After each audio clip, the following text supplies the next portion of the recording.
If you have not jumped into our Unashamedly You community Facebook page, what are you waiting on? This is a new space that we have designed to uplift and encourage you while you are going after your calling unashamedly. Make sure that you're signed up on our email list to be in the know whenever all these new things come out. And gonna give you guys a little hint. Make sure you listen to the end of this episode because there is a huge giveaway at the end from this week's guest, and I cannot wait to see who wins.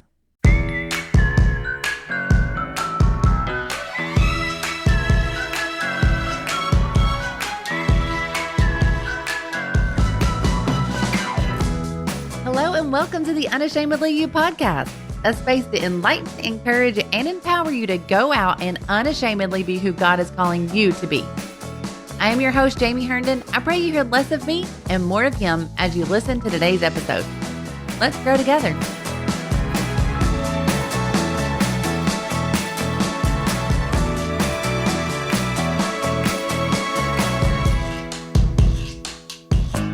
The guest that we have on today is another one that so many of you have recommended. She has a lot going on, very talented lady, and I feel like we could have taken this podcast so many ways, but I cannot wait to dive into the topic that we're going to be discussing today. It is one that I feel is so needed.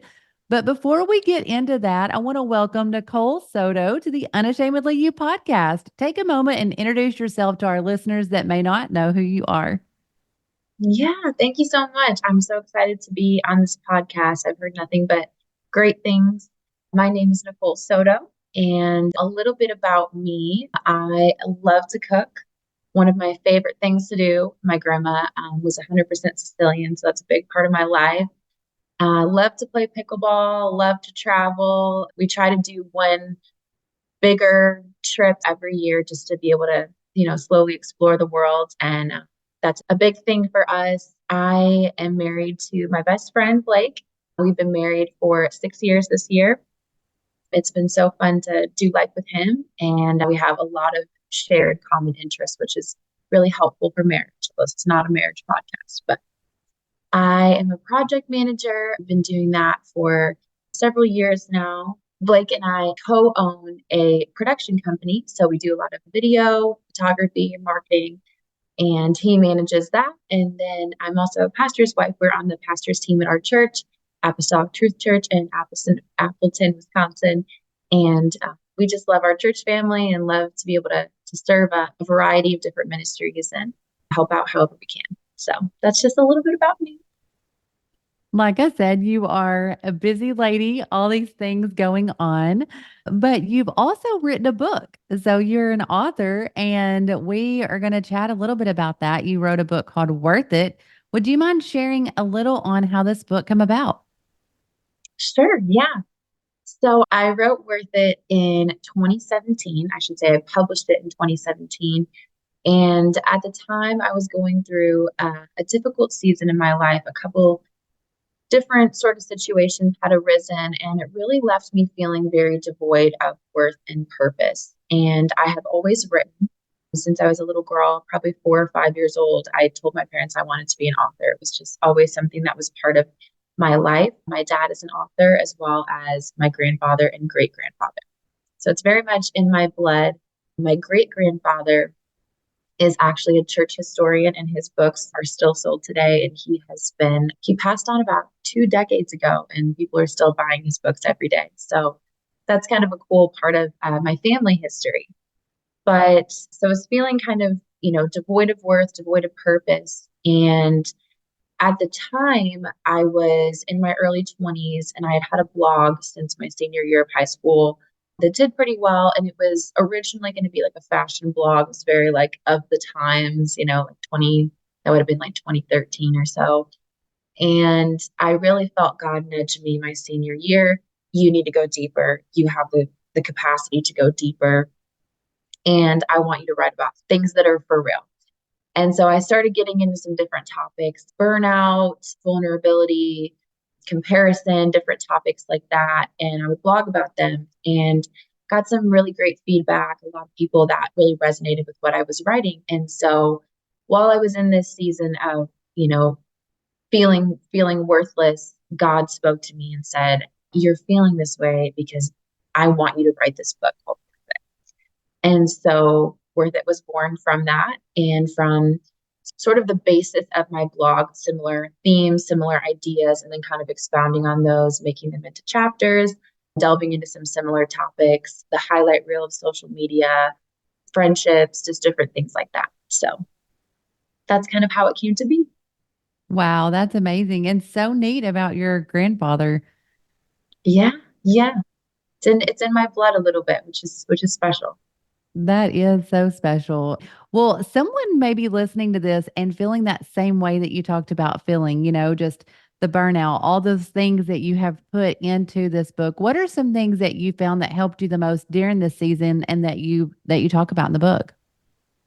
Sure, yeah.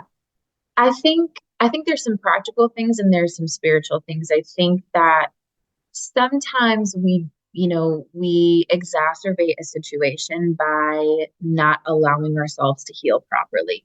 So I think in that season and in seasons similar since then, I tend to self isolate. That's just me. I know that about myself, and I'm an extrovert by nature, but I'm not one to overshare. I'm not an overshare. And so, in order to sort of help myself cope, I tend to self isolate, which is really exactly what the Bible teaches us against, right? Bear one another's burdens. And I think that's much easier said than done when you're in a season where you are feeling worthless, you are feeling devoid of purpose, and maybe you're feeling burnt out, maybe it's heartbreak, maybe it's a trial that you're facing or a tragedy. It's very easy for us, especially as women, to just feel like, well, nobody gets it. Everybody's got their own stuff going on. Everybody's busy. And so I think something that helped me then that also has helped me in seasons since then is finding maybe it's just two or three people. Maybe it's one person that you can confide in who knows the whole story. And that's been sort of something that's kind of revolutionized my life. Find somebody who you can confide in, who can bear your burden with you and be that body of Christ that you need in a season that's really difficult to bear alone, and allow them to know that full story, to know all the ins and outs, and to be able to encourage you in that season. So that's one thing that I feel like is really helpful. And then really diving in, I think for me at the time, culture was all about self love, self care, your self worth. That was kind of like a big buzzword at the time. It still is, but it was like very much so at the time. And so I think the book kind of was birthed out of, okay, but who does God say I am? Culture saying this, and, you know, you can be a girl boss and do all the things, but you can't find your worth there. You can't find your validation, your purpose in external things. You have to have your worth in Christ. And what does that look like? It's that personal devotion time. It's finding that place of prayer. It's involving God in every single aspect of your heartbreak. It's the spiritual side and then it's the practical side and kind of like the marriage of those two things. So those are some things that I feel like kind of helped me in that season. It's so true that the Bible talks about bearing one another's burdens where two or three agree. There's so many scriptures that back up believing with others and others believing with you. Hmm. And Yep. it's such a trick and a lie of the devil to go through this alone. No one knows how you're feeling. You're going to feel dumb if you tell someone about this. You're not going to feel validated. They're going to Yeah. think that you're crazy for feeling this way. And there's things that if he can get us, if the devil can get your mind, he's won the battle. So many Hmm. times the battles that we're fighting, they're right in our mind. Absolutely. And if he can get your mind, but whenever you start telling someone else and they actually say, I feel that way too, and they start letting you know, like, this Yeah. is this is a real way to feel, and I have felt this way. I understand. I'm praying for you, sending encouragement. Then the Mhm. devil knows he's lost the battle.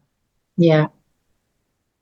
Absolutely. I think that's so huge. And it's like, that scripture, rejoice with those who rejoice, mourn with those who mourn. Like we have to live that or it's just words on a page. And I think it's so easy to say that, and then can you be that friend who's, mourning with somebody who's mourning, or rejoicing with them when they're rejoicing? And I think it's a good test of our hearts to kind of ask ourselves that with our friends. I've had to ask myself that, like, can I be the person that when my friend is dealing with something, do they want to go to me? Do they feel comfortable going to me in the hard times and in the good times? And I think, it's we have to choose to be that friend for both seasons, and then also allow it to be a reciprocal thing where it comes back towards us as well. We have to allow people to walk with us on this crazy journey.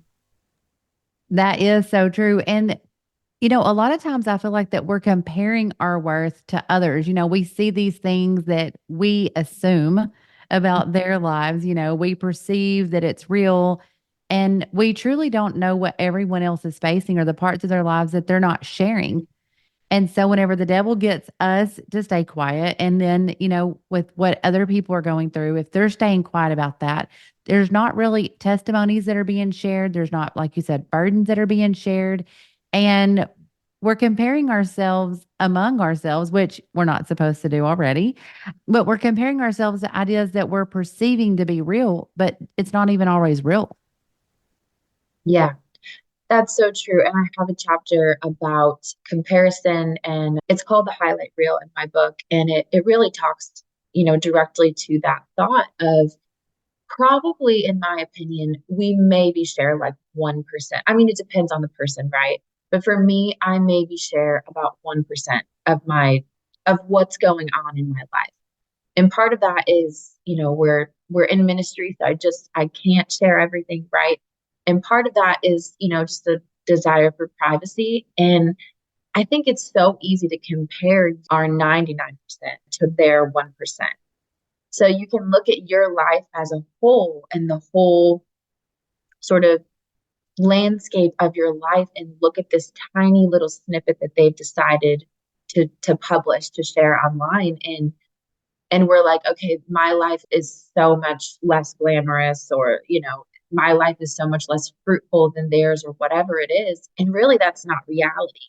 We can't be comparing, our life behind the scenes to somebody's highlight, because that's all it is, really. And another thing that I feel like God has sort of revealed to me recently is there's this idea that we're sort of all in this, Paul says we're on this race, right? And so I think it's easy for us to think we're on this racetrack, right? And we're all sort of at the same starting point, and we're all, some people are ahead of us and people are behind us. And so we're constantly comparing. But really, we're not even at the same starting points. Some of us were given different advantages or setbacks in our life.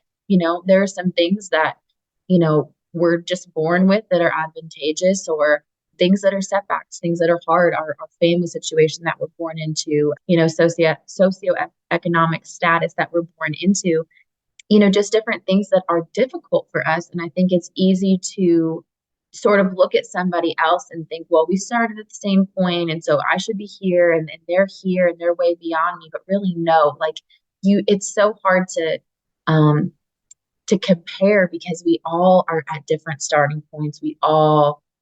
It's never going to be equal. And so I think once you kind of realize that, you can kind of cheer them on. And instead of comparing, you're like, oh, look at that. That's amazing that they're doing that. Or, if you see somebody who maybe they started behind you in life and they had some setbacks, and they're winning, it's like, wow, that's incredible. And even if it's the reverse, it's better to live life knowing that we all start at different places.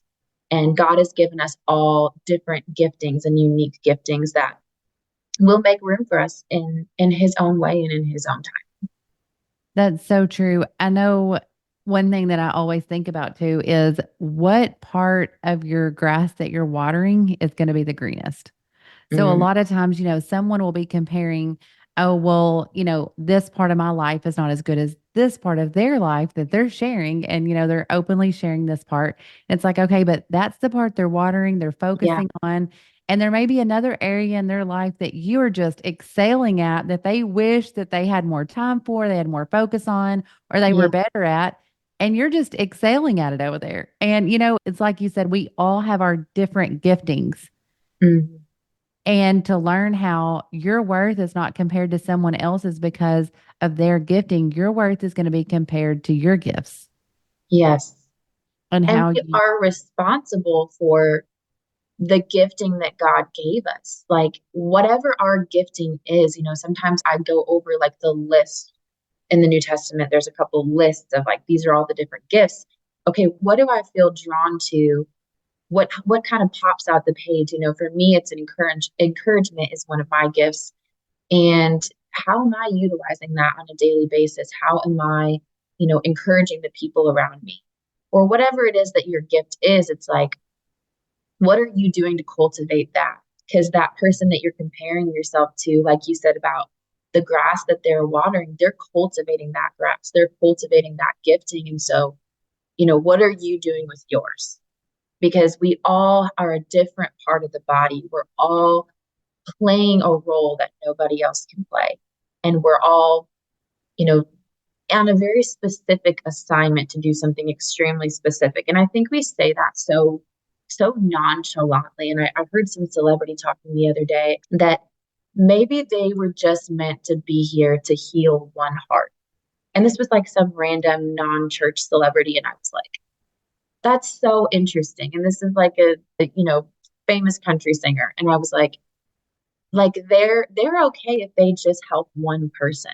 And I think we kind of have to think about life like that sometimes. Like God might have just your purpose might be this one very specific thing. And I believe God wants us to do lots of different things, obviously, but whatever it is that God has called us to do, it needs to be cultivated and it needs to be something that we really focus on. Like that is a specific assignment that He has put us here for.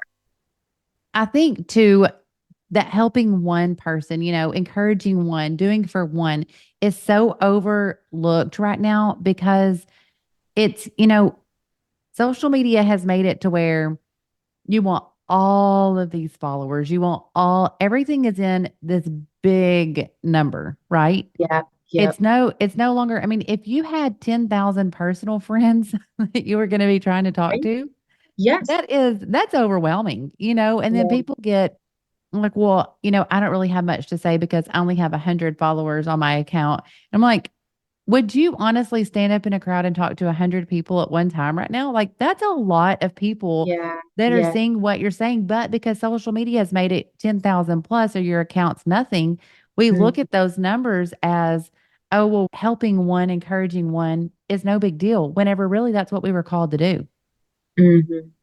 That's so good. And it's like the parable of the talents, right? It's like, what are you doing with whatever measure that God gave to you? What are you doing with that? How are you stewarding that?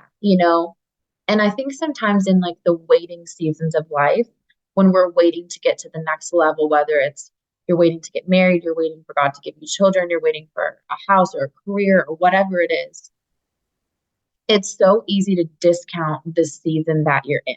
And this is not something I've mastered by any means. I think this is something that I'm always trying to work on, right? But it's just easy to discount the season that you're in, but it's how am I stewarding what God's given me right now? So how am I, doing the best with what I have, whether it's, the ministry opportunities God's given me or the friends God's given me or the career that He's given me or the marriage or whatever it is, how can I be the best for those opportunities and for those people in the season that I'm in and showing up 100% in that season. Speaking on the parable of the talents, I've talked about this on another podcast as well. But the one that had 10 and the one that had five, they both went out and they used their talents to the best of their ability. And they both got the same thing. They both got the same reward. It Mhm. wasn't like the one that had five got half of the reward as the one that had 10. Yeah. They were both blessed. They said, you're both get a abundant life. You both essentially have Yeah. succeeded. Right. And the one, it wasn't like, okay, well, you only had one, so it's okay that you didn't go do something with it. It was like you had one. Yeah. And It's your because, ability. Yeah. right. And because you thought of it as little and you thought of it as no big deal, And, he got like the worst sentence ever. It's like, you're gone forever. And essentially God's trying to tell us it doesn't matter what you think that your worth is. It doesn't matter what you think your talents are and what you think that they are compared to other people. It's what I have given you. Are you doing what I'm asking you to do with it? Yes. And one thing, I don't know if you've had Tennille Whaley on yet. She's a friend of mine, and she has this theory that, she talks a lot about how, as a pastor's wife and pastor's daughter, she doesn't play the piano and she doesn't sing. She doesn't do a lot of these like stereotypical things, but she's like, find your 10 and serve in your 10 and be 100% in that area, whatever it is. So, in other words, whatever the talent God has given you or the gifting that God has given you, be a 10 in that area, show up as a 10 in that area. And don't worry about what other people are doing, because some people are 5 talent people. Like my husband is a 5 talent person. He's just good at everything. And, you can hate on those people, or you can be like, that's so amazing. And encourage them to utilize the full breadth of what God has entrusted to them. Because that's another thing, to whom much is given, much is required. And so it's like, for these 5 talent people, do you want to be trusted with that much? Like that's a lot of responsibility as well. So whatever it is that, God has given you, just do it to the best of your ability and don't allow your worth to be predicated on, you know, I wish I had what she had. I wish I was able to do that like her. Because there's probably things in her life that she looks at you and is like, I wish I had that from her. I think that everybody's always comparing, whether, it's just human nature. And so we have to realize that. That is so true. And talking about that, your 1%, you're comparing your 99% to their 1%, your whole life, and you don't know their whole life. Raising daughters, especially, I don't know, my son's only 5 years old. So I think that I just think of it more so with women, but in social media world of like filters, perfection, even as moms, I have heard, other moms tell me they're comparing themselves with these squares that these other moms share on social media, comparing their homes, their marriages. Yeah, It's all like this one little window. And we have to learn as a whole that these squares are not the behind the scenes. It's not the 99%. right. That's so true. And I think there's sometimes this, well, that's not real. It's not that it's not real. I think that people tend to share their happiest moments, right? So that's that 1%. It's a snippet of their day. Maybe it was like a 1 minute, they have their coffee in their beautiful living room. That's like 10 minutes of their whole day. And so I think if we start repositioning how, what our perspective is on social media, okay, I'm glad she was able to enjoy that for 10 minutes of her day. And then she had to deal with, you know, family matters or making dinner with, kids running around or whatever it is, right? The busyness of life, the craziness of life. I'm glad that she had that little break in her day, right? Rather than thinking this is her whole life as she gets to sit on her couch in her perfect living room and drink coffee. That's 10 minutes. And so I think if we just, and it kind of takes the pressure off. Like her life isn't perfect. She's just sharing a small portion of her day. And it takes this pressure off. Well, must be nice, because must be nice ruins friendships. It ruins relationships. People sometimes will meet you and be like, oh, you're just a chill person. Like you're just a nice person. And I think that sometimes social media can create this inflated idea of who somebody is, but we're all just people. We're all just doing life and getting stuff done. And, you know, I think when the sooner that we realize that, the better. I love that you said it's not that it's not real, because I have heard people say things, like, well, if they're posting about their marriage, really behind the scenes, they have a terrible marriage and they're just trying to make Right. people jealous, or, they just want And that's not always what it is. Like you said, it may just be I'm enjoying a cup of coffee. I'm going to share the best part of my day Yeah. is Yeah. this one square that showed up today, or this one tablescape that I am showing you I have decorated and I am proud of. And, it's clean in this one area of my Yes. home. Yes. I'm sharing that. They're not trying to say their whole house looks like that. They're not Right. trying to say that their life is perfect and that nothing's ever crazy. But I think that we need to realize that this is the small snippets of people's life. It's the best part of them that they're sharing. And hopefully so. The people that are sharing all the bad parts on social media, you wish they would stop sharing that as well. Exactly. Exactly. Yeah. Sometimes it's just too much all around, right? Um, Right. but yeah, I think that and for me, I don't post a ton. Like I'm not like a daily, poster. And so I think, typically if I post about my husband, it's like our anniversary or his birthday or something like that. Especially as Christians, we should give people the benefit of the doubt of, you know, I find a lot, like I've heard a lot of people like, well, oh, I met them in person and they were like really nice. People are surprised by that sometimes. And because we have such a socially connected world, just go into every interaction thinking they're going to be nice. And if they're not, that's one thing. But I think as Christians, like we should give people the benefit of the doubt and not think evil of someone who we haven't had any real interaction with, you know? I love that.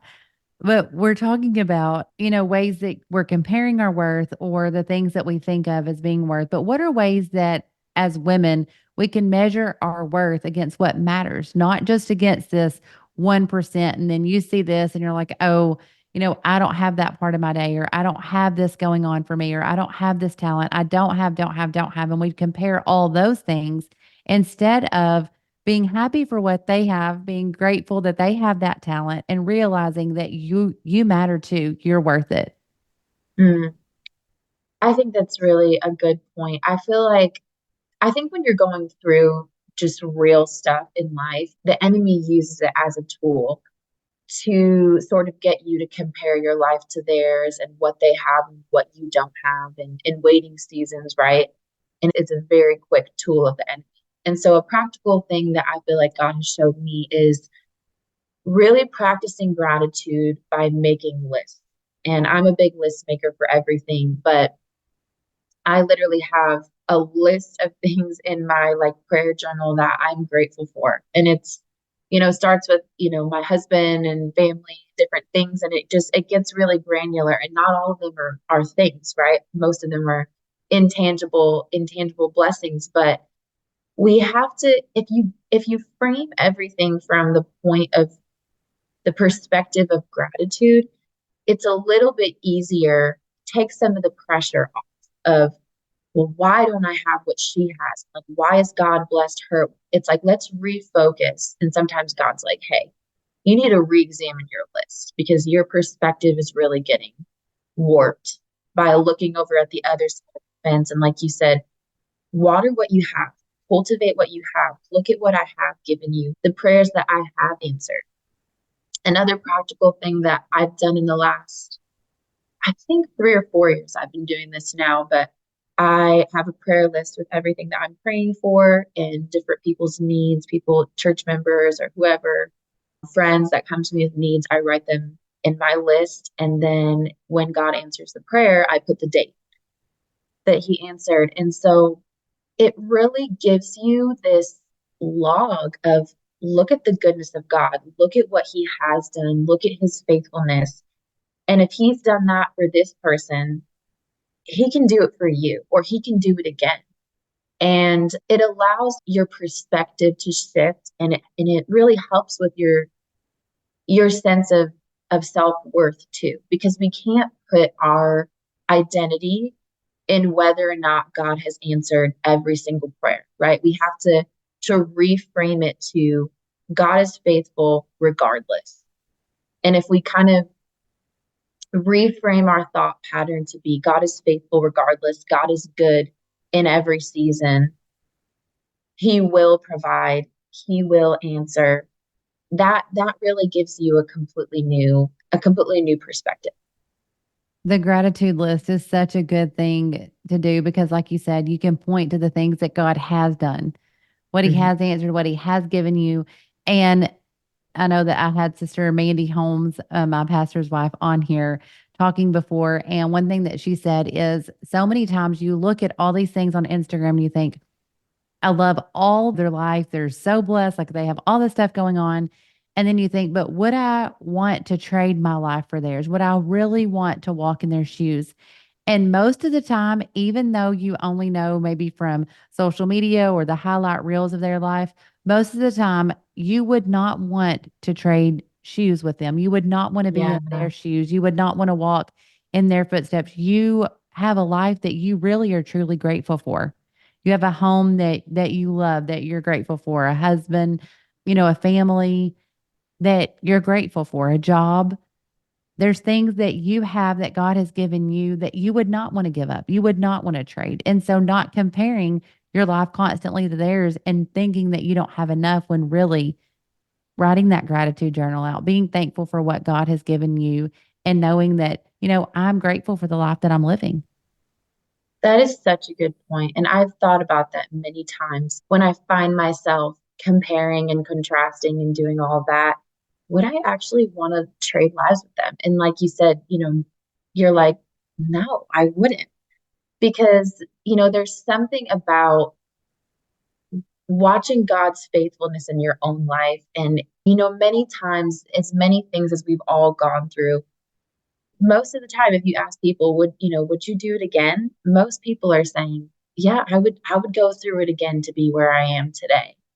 There was this story of this man who went to visit, I think it was Africa or India, it might have been India, but he went to visit and preach there and everything. And one of the congregants gave him this beautiful seashell. And he was like, oh, thank you so much. Like, that's so kind. And the man walked away. And the missionary, who was the missionary in that country, he said, no, you don't understand. That seashell, that particular kind, took this man an entire day's journey. And they don't really have shoes here. And he would have had to walk on all of this gravel and all of this mess to be able to get you that seashell. It took him a whole day to get there.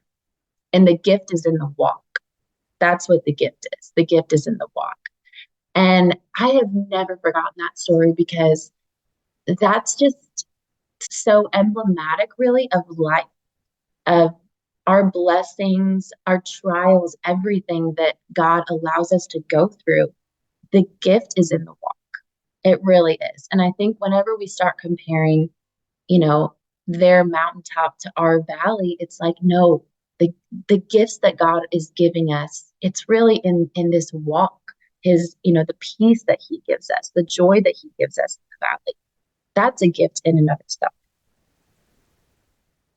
Wow, I have never heard that before, and that story brings tears because it is so true, Try telling it. It's so true. Like it's the journey and the faithfulness of God that He's had in your life. And it's so easy for us to compare, like we said, as women, you're comparing. I've already went to that analogy so many times already, I feel like in this conversation, but I love that you said that. You're comparing your 99% of life. You know everything about yourself, all the trials you're facing, everything that's going on, and 1% of what's going on with them. And it's easy to look like they have it all together. They have their life together. They have all these things going on. And you know what? They may have those things going on, but there's something that every single person is going through. Yes, yes. And knowing that God's carrying you through your journey, there's the walk that God has you on is something that he's going to take care of you. He's going to provide for you, and learning to be happy for others and be Mm. grateful for their gifts and to be thankful for their gifts, but to be thankful for yours in the midst of that as well. Yes. No, that's so true. And I think, like you said, learning to be happy for others, I mean, that's huge. I think, rejoice with those who rejoice and mourn with those who mourn. I feel like that's just like a life verse for me. And I feel like that is so, so important as Christians, that really that we live that out. Even when it's hard, even when we're in the valley and somebody else is on the mountaintop, that's when it's really the hardest. And that is when God really tests our faith. I write little devotion sometimes, and there's a scripture in Chronicles, I can't recall what chapter, but it says, and God withdrew from him to test what was in his heart. And sometimes when we're in the valley, that's what's happening. When God allows us to go through something, he's really revealing what's in our heart. And so it's in those times that I'm like, okay, God, like purify me, purify my intentions, because you know what's in my heart and what needs to be excavated during the season, right? Like, and I think that that's where rejoicing with those who rejoice and mourning with those who mourn really comes into play. And God's like, okay, can you do it? Can you rejoice with her? Can you celebrate her mountaintop moment? And you know, God will test us like that sometimes. Yes, he does. I think we all can resonate with that he has tested us in those moments. But it's in those moments whenever he is testing our faith, he is testing how we rejoice with those who rejoice. Mhm. And also, I think that there's something to be said about whenever you're mourning, and like we had said at the beginning, and you're letting other people know, like, hey, I'm going through this battle, I'm going through this trial, and I want your help with that. I think there's a lot to be said that the Lord sees. That's faith. Speaking something to someone else, asking them to help you pray about it, asking them to help bear your burdens and bearing one another's burdens. That's also showing a sign of faith, and it's showing a sign of weakness. I can't do this on my own. I have to have God's help. I need someone else to carry this with me. That's a Yeah. huge battle and a huge test within itself, too. Oh my word. I could talk about that for like 4 hours. Yes. And it's so hard. It's so hard. I think in our Western culture of being so individualistic and so like pull yourself up by your bootstraps and you'll be fine and you can do it and girl boss and yes queen and like this whole culture of like you can do it. You no, like without God, first of all, we are nothing, and secondly, we have to be, and I'm preaching to myself here, so we have to be humble enough to be able to let people in when we need that. And it's really, really hard to do that. It's so hard to invite someone into your mess and into your struggle and into a very vulnerable moment. But that's sometimes really how God brings healing. And I feel like that's how God has really been, he's kind of revealed that to me, is that sometimes he does bring healing through people. I think we think of, healing as like touch the hem of his garment and this like healing virtue flowing through us, right? I feel like it's, sometimes it's easy as Christians to think of it like that, like this moment. But sometimes healing is a journey, and God allows people to walk with you through a storm and be the hands and feet of Jesus and be that healing virtue for us. Recently, the Lord brought something to my mind, and it was talking about, and I guess probably we're in the height of the I Am production here at First Pentecostal Church of North Little Rock. And whenever the lame man comes in and he's on his cot in our play, they're carrying him. They're carrying the cot, they're carrying it up for him to be laid before Jesus. And the Lord had spoke to me about something, and he said, would you carry the cot? And I thought, the friends that carried him had to have just as much faith, probably more faith for their friend than what he even had. I'm sure he was like, like he wanted to go to Jesus, but you know how we'll be like, but is my problem really big enough? Do I really Yes. have something that, other people have this issue or that issue and mine seems so small? And that's such a lie of the devil. It doesn't matter how big or how small you feel like your problem is. If you have a problem, the Lord can deal with your problem. He doesn't have to have a big problem. You don't have to be dying of something to still have a need. Hmm. And, he was laying, they brought it before him. And I thought, would you carry the cot? Like, would you have enough faith? Would you allow yourself to be put out there like that? Because his friends had to have put themselves out there. They had to be seen with the man that was lame. And they had to show they were friends with him and that they believed as well. And they were having to push him through. I'm sure they were fighting harder than their friend to get him to Jesus. That's so good. And, whenever you carry the cot of someone, whenever you sit there and you tell them, no, I'm going to do this with you, I am going to bear your burden with you, I'm going to help you pray, I'm going to go before the throne of God. At times when you're the one having the issue, the devil can really play in your mind. He can make you feel like you're unworthy to ask. He can make you feel so down and, and disheartened that you don't even really have faith. But whenever you allow others to help bear those burdens with you, they'll have more faith for you. We've all had more faith for someone else for something to Yeah, happen than we have for ourselves. that's That so true. that happens to all of us. And whenever we tell our struggles or we tell things that we need help with or we need healing from, and or we need God to do for us, even if it's something sometimes, there may be financial issues or there may be something that's going on in your life, and those things can bring embarrassment. Hmm. And that's just another trick of the devil we could talk about, like you said, forever on that. If he can get you embarrassed, if he can get you in a place where, like your book talks about, being worth it, like you just feel unworthy to even come before the throne of God, or you feel unworthy to even share your problem or your need, but realizing Yeah, that God cares for every single one of us. And so you do have someone that you can confide in yeah, that can touch the hem of his garment with you and for you and carry that cot and that burden with you. that is so good. I feel like you could talk about that for an hour. But I feel like, a lot of it is like you were saying, that embarrassment. And I feel like that really is like shame. Like we have this, internalized sense of shame for, different things that are so out of our control. And we might come to someone and really, like you said, need them to believe for you in a way. And that is so, so true, because I can think back to so many different times when I've had more faith for my friend's situation than I have for myself. And I think you kind of have a bit of a bird's eye view for your friend. Obviously, they're in it, right? Like they're in the middle of it, or you're in the middle of it.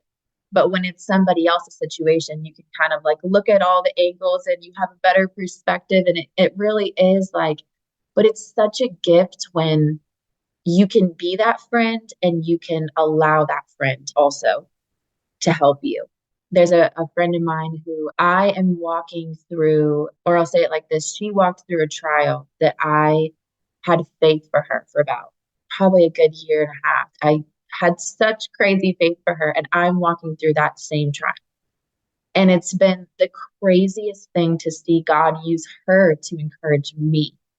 And it's humbling, and it's like, it's just the weirdest God thing that God allowed me to encourage her. And now she's encouraging me. And it's like, you just never know when God's going to do that. But it really has built my faith so much to be like, I remember when this was flipped. And so, yeah, allowing people in your life to be able to carry that cup for you and bring you to Jesus, and give you that faith that tangible faith that. Thinking about that with your friend, if she wouldn't have opened up to you and come to you for prayer and for help, you wouldn't have known you can go to her with the same problem, Yes, and that's that such a God good point. I probably wouldn't have. and that God was going to use her in that same way to help you. But because she opened up to you and asked for help, for prayer, and just realizing, like, I hope you that are listening to this, that you realize you don't have a need that's too small, and you also don't have anything that's too big or too embarrassing that you cannot open up and tell someone. I don't think that you have to put it out on social media and for the whole world that you have all these things that are going on in your Amen. life. But I do think that you should realize that not everyone's life is perfect and not Right. everyone has everything going on. And that someone that you trust and that you have confidence in, they want to help you. They want to Mm. help have faith for you. Yes. And that's so true. It's such a I was talking to a friend of mine the other day, and she was sharing something that she was going through, and she's like, "I'm so sorry I'm telling you this." She's like, "You got different things going on. You got, I don't want to burden you with this." And I'm like, "No, I'm honored that you feel comfortable enough to come to me." Like, genuinely, it makes me so happy that she felt safe, you know? And really, it's a gift to me to be able it's better to give than to receive. It's that sort of feeling, like to be able to be that support for somebody. You might not realize it, but it really is a gift to them. It really truly is. It is. And this has been so good. Everything that you have talked about today, the conversation has been absolutely amazing. Where can people follow you and find the book? Yeah. So the only like social media that I really have is Instagram. I think it's just Nicole.m.soto. And you can purchase the book there. The link is in my Instagram bio, and you can just click and I'll double check it, but I believe everything's still working on the link. So, That's awesome. And the book is called Worth It. And in the book, she talks about some of the things we've talked about today, just finding your worth in the things that matter and mhm. realizing that you are worth it. You're worth everything to God. Yes, yes, you're worth And, so, so much to him. Absolutely. and finding our worth in the things that matter. This has been such a great conversation, Nicole. I'm so grateful that you have jumped on the Unashamedly You podcast and shared so many things with us today. I know that so many of our listeners are going to be so blessed. But what is one last thing that you would like to leave for the Unashamedly You community? I guess I would say don't discount the season that you're in, even if it's not a particularly, in your eyes, incredible season. There are some really incredible things that are birthed in the dark. And I touch on this in my book, but really, seeds are being planted when it's dark and when people can't see. And they're underground. These seeds are underground. So there's a lot of inner work that happens in seasons where we're being hidden, in seasons that are difficult, in seasons of trial. And don't discount that season, because what you're gaining in this season, God is going to bring 10 times over in future seasons. That scripture that says your latter will be greater than your former. I really do believe that God brings to fruition beautiful things, but it's really a result of the times when we're in the valley and all of the things that God bursts in us and through us during that season. So don't discount the season that you're in. He has greater, he has better, and you are worth it. You are worth everything to him. What a powerful last words that you have left with us today. Thank you so much for being on the Unashamedly You podcast. Like I said, I know that our listeners are going to be blessed and encouraged by this episode, and we appreciate you so much for coming on. Thank you so much for having me, Jamie. In this episode, we talk a lot about her book, Worth It. So Nicole has so graciously decided to do a giveaway with the Unashamedly You podcast. You guys, she is going to be giving away her book, Worth It, to you and a friend. All you have to do is share this podcast over on social media and tag us at our Unashamedly You account to be entered. You can find all the details over on our Instagram page. We cannot wait to see who wins this amazing gift for you and a friend. We know that you are going to be so blessed by it. Go be unashamedly you.